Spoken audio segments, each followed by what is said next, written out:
My name's Marlene Martineau. I have been stitching embroidery since I was, since before I can remember. Did the typical start with mother, grandmother, doing cross stitch, counter cross stitch, chicken scratch, surface embroidery, all things doilies, pillows. Didn't love it. Gave me something to do. It's something to keep my hands busy. I tried crocheting. I do a lot of crocheting. Just before my daughter was born, I have an uncle who introduced me to Hardinger. I was very intrigued by the fact that my uncle was the one that was doing the Hardinger and not one of the women in my life, right? It was an uncle. Hardinger is so beautiful, and it's white on white, and there's holes in the fabric, and you get to fill the holes with these wonderful, beautiful designs. And it was something I had just never seen before. I was blown away. I asked him, I said, hey, can you teach me Hardinger? And he's like, sure. He was very hesitant about it. He'd never taught anyone how to do embroidery before. So interestingly enough, he and his wife have 6 daughters, and none of them do embroidery. He's the only one that does any kind of handwork. So he sat down, spent about 45 minutes with me, explained cluster blocks, the rule of 4, and then referred me to Emmy Bishop and said, go get some Emmy Bishop books. This is her patterns. They're really, really good books that, if you can teach yourself, this is a great way to learn Hardinger. And it really is. I actually have one of her books. Honestly, I don't know how much of this you can still get, because I've been finding that a lot of her patterns are harder and harder to come by. But she has this beautiful, beautiful book. Let me see if I can get it. A collection of stitches, step by step by step. 100 stitches. Specific to cut work, styles, fillers, how to do Hardinger. She made it. So here's your stitch index. This will give you an idea. She wrote it because all of her patterns are a combination of cut work, drawn thread, and Hardinger. And so this was like her Bible. And this is where I got started. And then I went along and I started I fell in love with Hardinger, fell in love with cut work. So I started making all of these things. And then you can only have so many pieces of cut work in your own house before you start giving them to other people. Well, I started giving them to other people, and they would be like, I hand them a gift, and they would do this. They would be like, oh, that's nice. Thanks. Oh.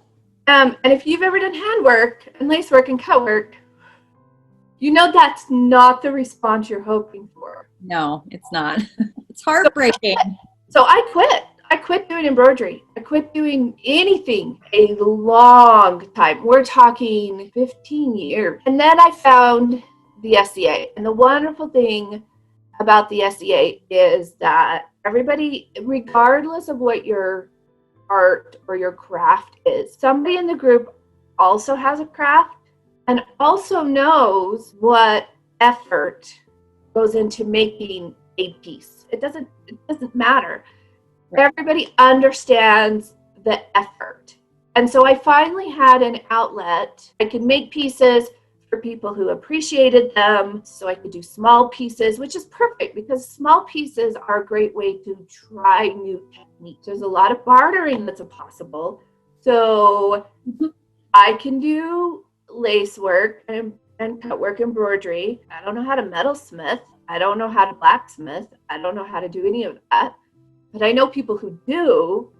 It's really cool to trade stuff. I'm doing what I love. They're doing what they love. And we get these really great equitable trades. So on top of having people that appreciate you, there's this wonderful barter system. I found my new love, which is Leftkara lace. Yeah, I'm known for my lace, but the funny thing is I don't do what people typically think of as lace. I've never even picked up a bobbin to try bobbin lace. Never even picked up a bobbin. So bobbin lace isn't even on the table. It's completely off the table. The other one is needle lace, and I do a lot of needle lace. But to do a pure piece of needle lace that looks like this, I keep trying to do it. I keep trying to love it, and I don't love it. And I finally decided, after trying, I don't have to do it. Would have realized that you don't have to do the things you don't love to do if you don't want to do them. But it took me a minute to figure that out. Although I know how to do punto and aria or lace and cutwork, there's two different styles. There's additive lace, which is what I would call this, or any style that's like this, where you start from nothing and you add all of your pieces on. You add all your foundation threads, you add all of your decorations. What I call reductive lace, where you start with a ground fabric like this, and you take things away, and you end up with that type of a format. So I ended up on this wonderful journey of discovering new styles of cutwork, new ways to do drawn thread, new ways to do combinations of pulled threads and drawn threads. Was introduced to some of the most amazing pattern books. I mean, I hadn't even tracked 15th, 16th century pattern books before this in my life. Started tracking historical patterns, historical textiles, and I just have not looked back since. I am just in love. I love it, love it, love it. And now, like, my favorite thing to do nowadays is go to antique stores and I look for linens. I knew this before. I'm a linen snob. So now I have this selection of linens that I love, and I realized, pull them out, I look at them, I smile, they bring me joy. You mentioned several different kinds of embroidery, lace embroidery. Let's start with Hardinger. You mentioned that quite a bit. And what is Hardinger? Hardinger, I happen to have a small piece of Hardinger right here, so I'll try to show you. You get a background of it so you can see this. So Hardinger, it's very geometric, and it's usually in diamonds because the stitches are done on the diagonals. These are called cluster blocks, and you stitch the cluster blocks in order to anchor your threads. And then once your cluster blocks are stitched, then you cut either the warp or the weft in order to create these kinds of grids of centers. And then from there, you're able to do these beautiful, I mean, these are simple fillers. So this is one of my favorites. I use it all the time. This is called a Spiderweb. You can see that. You can actually see it better without your hand. Okay. There you go. Perfect. Oh, because it's against my darker shirt. Yep. Spiderweb. These are just some wrapped bars. These are some stitches called a dove's eye. So Hardinger it's very geometric. There's not a lot of play. It's not turned into kind of this free-flowing, you don't see florals, you don't see any of that kind of stuff. It's very geometric. That's what they use. They use cluster blocks, and then they cut, and then they fill it. So I have a tie to Norway, which is where Hardinger comes from. And I inherited this beautiful apron from my grandmother that has a Hardinger inset in it.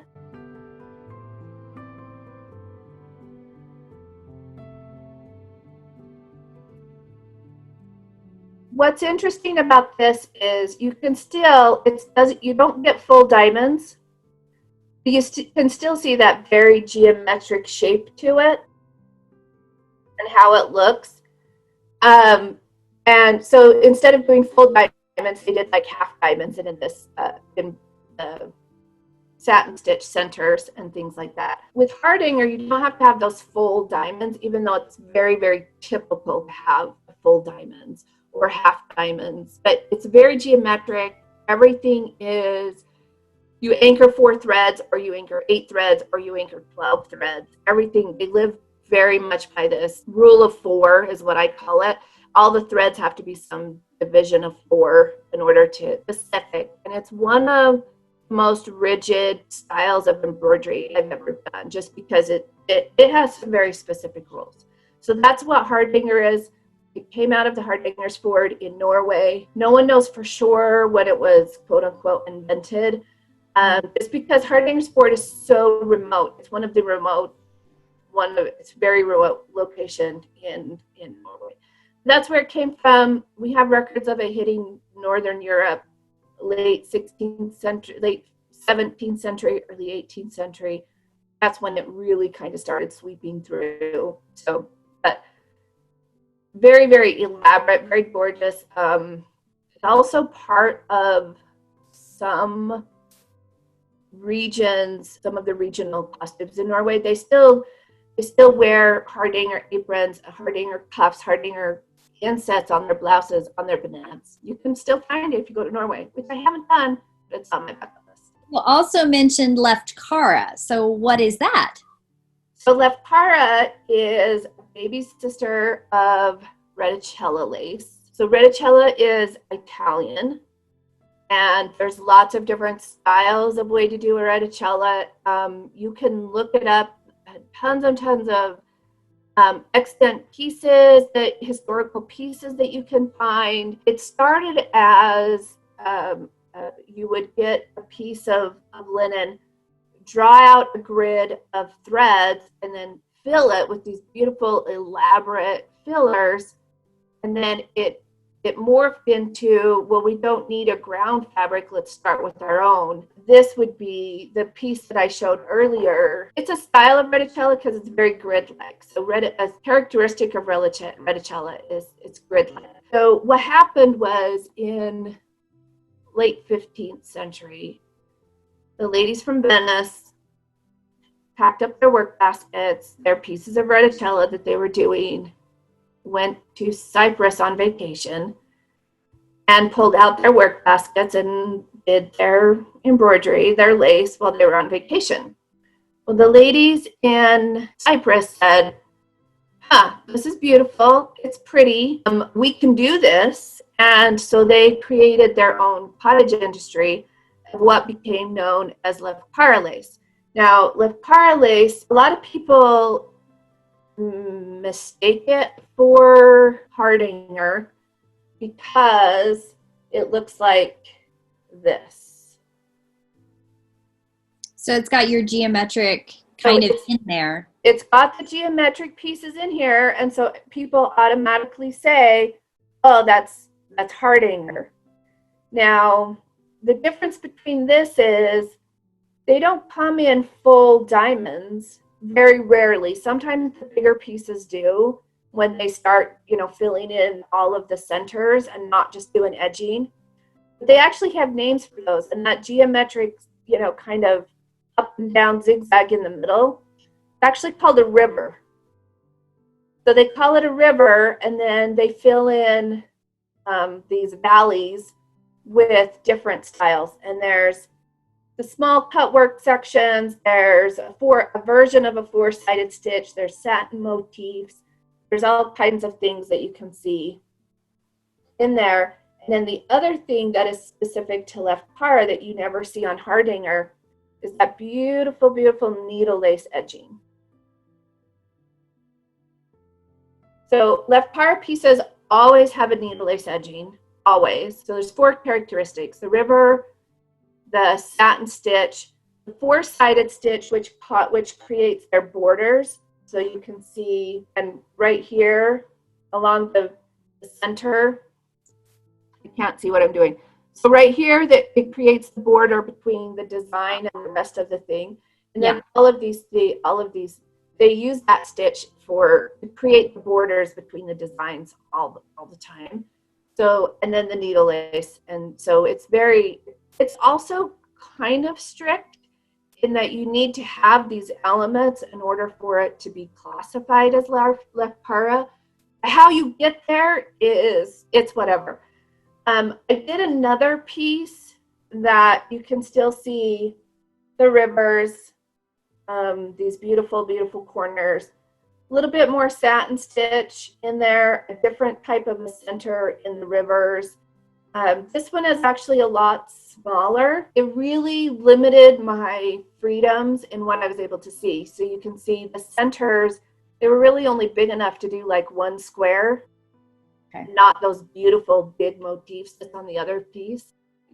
So if somebody were interested in learning all these wonderful needle lace and embroidery lace techniques, where would they start? Well, there's actually not a lot of places to start. There's very few places right now that teach needle lace, like pure needle lace. One of my mentors, Mistress Grace Gamble in the SCA, has a wonderful, wonderful website. She actually has videos, patterns, supplies list, everything. Like, she loves it. She loves the pure needle lace, the pure punto and aria that she does. That's what she does. And really, honestly, of needle lace, if you're going straight needle lace, she really is the best resource. Relatively modern books that will give you some instruction on how to do needle lace, but it's not really an and here's the process on how to do it. And if you've never worked with somebody that does needle lace,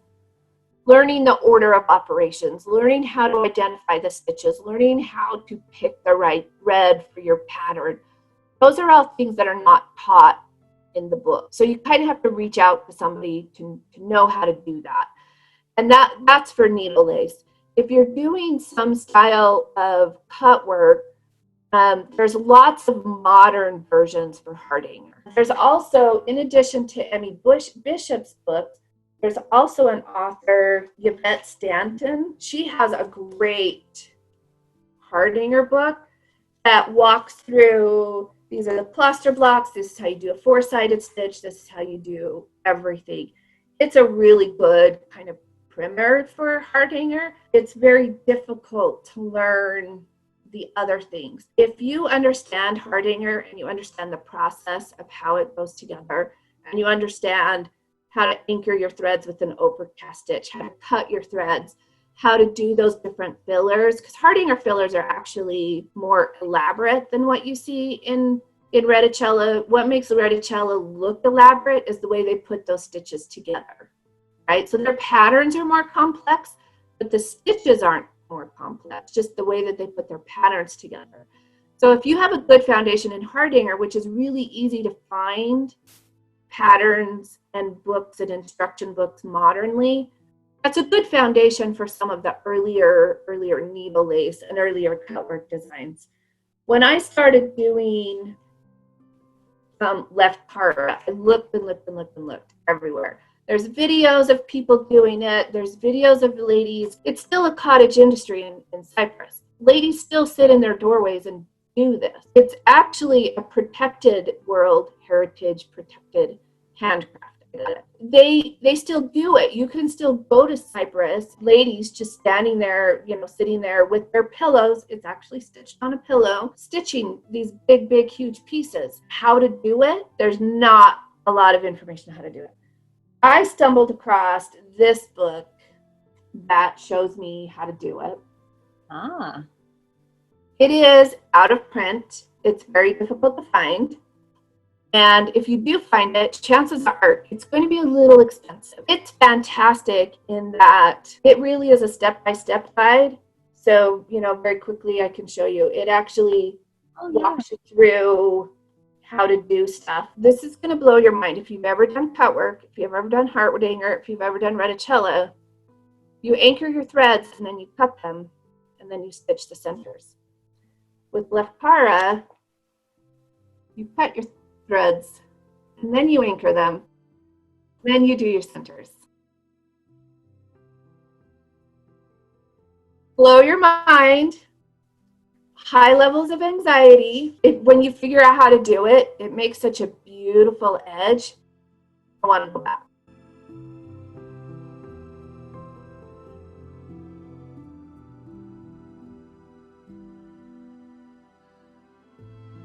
So Leftkara is interesting because it really, the ladies in Cyprus, I think they just said, we don't care. We don't care how the Italians do it. What they did, Leftkara is very specific to, it's measured instead of counted, where even Reticella is counted a little bit differently, but kind of similar to Hardinger with kind of, the 8/4, 8/12 threads. Anyway, there's like an even number of threads. It's very similar to that. It's not as rigid, but Leftkara, they very much made it a cottage industry, and so they would take commissions. People wouldn't just take what was done. Somebody would send them a commission, and it had to be a specific size. So they measured things out so that the pattern would fit all those different elements that you have and where those rivers meet, would measure that so that the different elements would meet and the pattern would fit within this prescribed size of the construction. And so that's why they were cutting before they would do the overcast and anchor the threads. And sometimes you'll see those squares within those rivers. Sometimes they're 5 threads, sometimes they're 8 threads, sometimes they're 3 threads, sometimes there's never an 8 next to a 3, but there could be a 7 next to a 5, and so that they looked similar so that they could fill a space and be a specific style, because they would have to meet the requirements of a commission piece. It looks like reticella, it looks like Hardinger, it looks like a lot of other styles, and it really is, you just have to look at a ton of pictures, see what they look like, get to know your stitches, understand the processes, and then when you start seeing pictures of either pieces in museums or on Pinterest or wherever else it is, you could start telling them apart, because there are some very distinct characteristics of all of the styles, but you just have to, it's just a matter of exposure and learning. If I have a subscriber that's interested in knowing more, how would they possibly contact you? Would that be a possibility? Yes, my persona name, which is Vadoma, it's just vadoma@gmail.com. Email is really the best way. Thank you very much for joining me. This was You're welcome. fascinating. I love it. My pleasure. I love sharing.